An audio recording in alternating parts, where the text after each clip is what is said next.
She's always going to be there. There's never going to be a So what is this? Why is this talking about buying trust property? Look, you don't know what life's going to throw. No, take it out.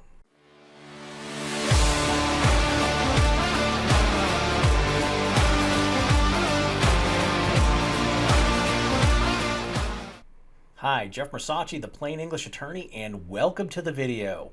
Today we are going to talk about unnecessary trust provisions and the different reasons you should keep them, including one big overriding one. Now, I hear this all the time.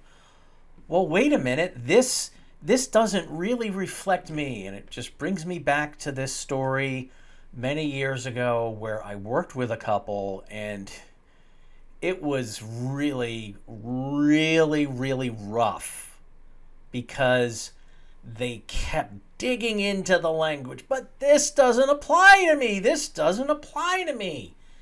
And I kept trying to explain, look, it may not apply to you now, but it could in the future, and it doesn't affect anything. So, but this is never going to happen. We're never going to have any other kids. Why should we put into our trust that any future kids are going to be included as beneficiaries?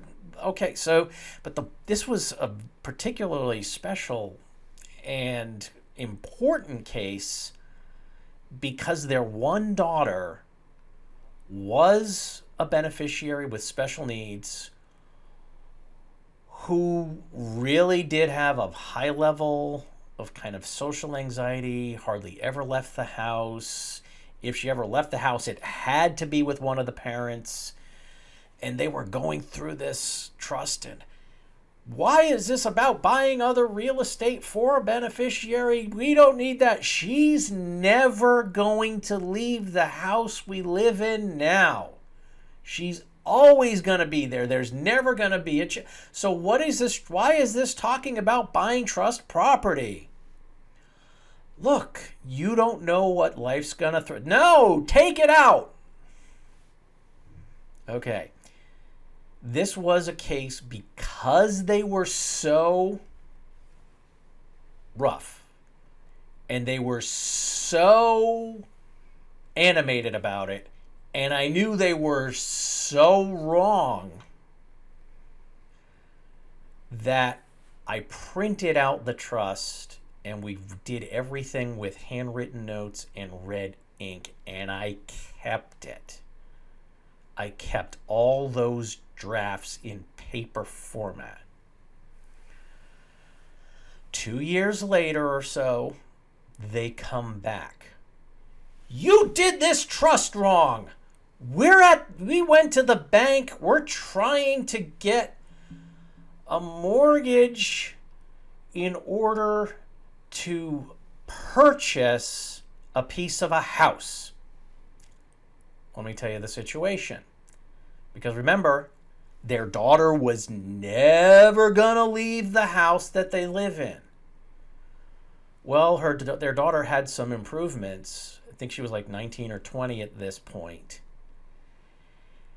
And they had an opportunity to buy into a house where their daughter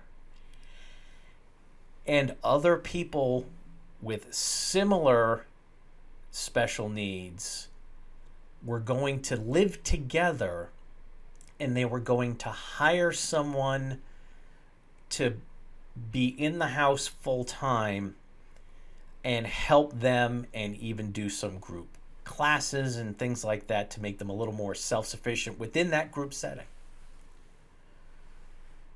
And the person at the bank and their legal department said, you screwed up because you didn't have this language in there. They tell them to send me the language. They sent the language. I sat down with them. Here's the language that they wanted in the trust. And then I pulled out the drafts. And here is what you made me take out. And right there in red, I advised not to, and you made me take it out, and you just saw them go white.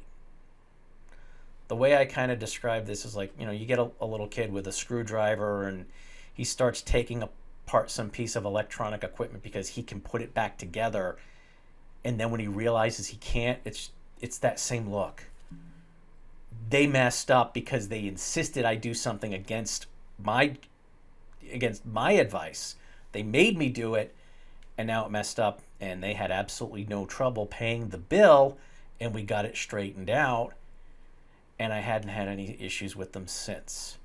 If you think it's important for educational videos like this to get out there, then please help us out by subscribing to the channel. So that's a big thing. But what are the most common areas where we have these types of issues? Well, the first one is looking ahead to take care of descendants of your beneficiaries, which is typically the kids of your kids. So now we have, we're talking about grandkids. It's what if one of your kids dies before you do, and you want that child's share to go down to their descendants. Okay, not a pleasant conversation to have. And I get this, oh, nothing's going to happen to them, they're all healthy. Well, no, we don't know what's going to happen. We don't know what the future holds. The just in case is building in for those descendants. Or what if they do have kids? Well, we'll name the grandkids, and well, we won't leave it general as descendants because they're not going to have any more. You don't know if they're going to have any more kids or not. You don't know if they're going to adopt. We don't know. So we keep it flexible so that it's among the descendants. When I pose that hypothetical question, all right, your son has 2 children. What if he has a third? Do you want them included? Well, of course. Well, then why not build that in? Because if they do have another one, you don't have to run back here and make an amendment. Right? Probably the second biggest place is, oh, I don't have any beneficiaries with special needs, no one who's on disability or needs Medicaid. Yeah, that's never going to happen. You don't know. You just don't know. Now, I've had, somehow or another, the most memorable of the cases kind of happen when it's 2 or 3 or more people. It kind of happens within a short period of time. And in this one summer, it was probably within, I want to say within a month, but definitely within 5 or 6 weeks of each other. It was a widow calling me, something happened to my son, an adult son. In one case, they were in a car accident. The airbag didn't deploy. They hit their head on the steering wheel. They had some brain damage. They ended up on disability, and they ended up on Medicaid. And if they got an inheritance, it could have potentially cut off some of those benefits. Oh my gosh, we got to make sure we got to cut them out as a beneficiary. No. It's already in there that if they're receiving disability or Medicaid and getting some kind of inheritance would mess that up, the trustee holds the money back, and now they can buy and pay for things for them in the discretion of the trustee so it doesn't mess up their benefits. The second situation, a guy was doing construction. He was on a ladder, and I guess the ladder fell back and he fell into the yard, but there was a rock in the yard and hit the back of his head, and same thing. He ended up on disability and Medicaid. I think in his case, he actually did recover, but it was a couple of years. The point is, it was already in there. We didn't have to jump and add stuff in an emergency because it's already in there. So you can't really argue, oh, this was unnecessary trust provisions. Look, it's in there, triggered just in case the situation does come up. Right. So a third thing, estate taxes. Oh, I'm never going to be at that threshold for estate taxes. Oh, yeah, it's never going to happen. Well, right now it's 2022. It's 12.06 million. Oh, I'm never going to get that high up. Well, I believe it's 2025. It gets kind of cut in half. It's still indexed to go up. It was 5 million in 2012 and indexed to go up. So really it's kind of around 6 million now without that doubling. And when the doubling goes away, oh, well, I'm never going to get to 6 million. You don't know. Plus, you don't know if Congress is going to lower those. Now, let me tell a secondhand story. We get a lot of stories and experience in the past from Henry W. Apps III, the author of The Living Trust. If you really want to dig into a thick but really good book on revocable living trusts, you can get a copy of The Living Trust. Just ignore the tax numbers that are in there. They're wildly off because the last printing was, I think, 2003 or 2004, and Henry's passed on several years ago now. But the concepts are all still good. And he told us this story because you can get a married a married a married ABC trust. And they did not want the married AB trust because, oh, there's no way our estate is going to be over, I think at that point, 600,000. There's just no way that's going to happen. Forget it. And so they signed, yeah, this is what we want. We understand there might be taxes in the future, but that's never going to apply to us. It was, quote, unnecessary. Well, after mom and dad died, the son called Henry's office up and, I'm going to sue you and I'm going to sue the attorneys. Well, why are you suing us? Because they needed a credit shelter trust. I talked with my attorney and that should have been included with the size of their estate. How dare you? Now this is going to cost us all this money. I'm going to sue you. Henry went back into his files, found that form, faxed it over to him. I mean, we were talking tens of thousands of dollars here in estate taxes. And the guy actually asked, how much money difference would it have been instead of doing the married A to do the married AB, which would have solved the tax problem? $50. Guy wept over the phone. So this is a big issue. So we've got all this, what sounds like very complicated tax language and a tax setup. Again, check the link. We talk about the married ABC trust in another video. It's there if you need it. If you don't need it, okay, you don't need it. But oh gosh, if you do need it, we're not talking about $50. We're talking about tens or hundreds of thousands of dollars. And if it's big enough, we might even be talking millions. So why not have it there just in case, even though right now you might say it's unnecessary. All right, fourth thing, age limits. And I get pushed back on this all the time. Well, the usual suggested language, which I'll admit, I like to play it safe. I put age 40 as the recommended age to put for inheritance. Oh my gosh, that's so old. Well, wait a minute. The reason we do it that way is because in the trust that we draft, the person you're leaving in control as the trustee can still pay for things, handle. So it's not like, oh, they get nothing. And the trustee can use their judgment at the time to determine, are they mature enough to handle it? And they can always give the money early.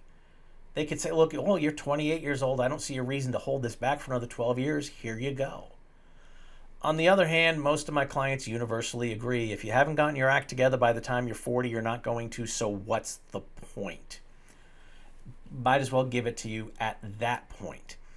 So the trustee's discretion kind of takes over, and that's preferred. If you trust their financial judgment enough to make them the trustee, then let them make this judgment call. But again, I hear all the time, well, my kids are like 32 and 35 and they're mature enough. Well, look, that's fine. We can exempt the two of them from that age limit, but we're talking about grandkids. What if something happens to them? You're saying age 30. How old are your grandkids? Oh, they're like 2, 4, and 7. Are they going to be able to handle money at age 21? Well, I don't know. Exactly. Until you do know, putting in that high age is a bit of a safety feature. And at the same time, you're letting your trustee make the judgment call. So it sounds like, oh, that's unnecessary, or at least unnecessarily high, but there's a good reason for it. Fifth thing, having multiple successor trustees lined up because, oh, nothing's going to happen to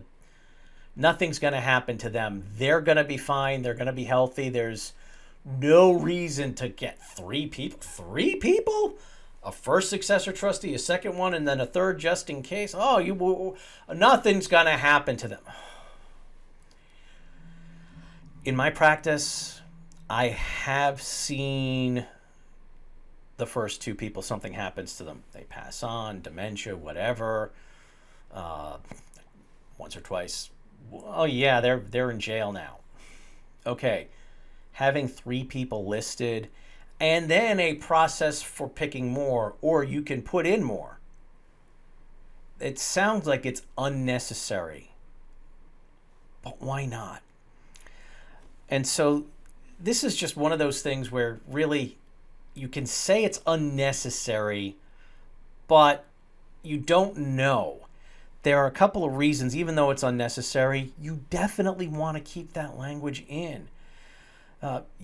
It means there are fewer amendments down the road. So if you're picking three, quote, financial people, that becomes your trustee list, your power of attorney list, your executor list. If something happens to one of them, all right, when you make your way in here, we'll go ahead and make changes. You still have to. There's a bit of a safety net there.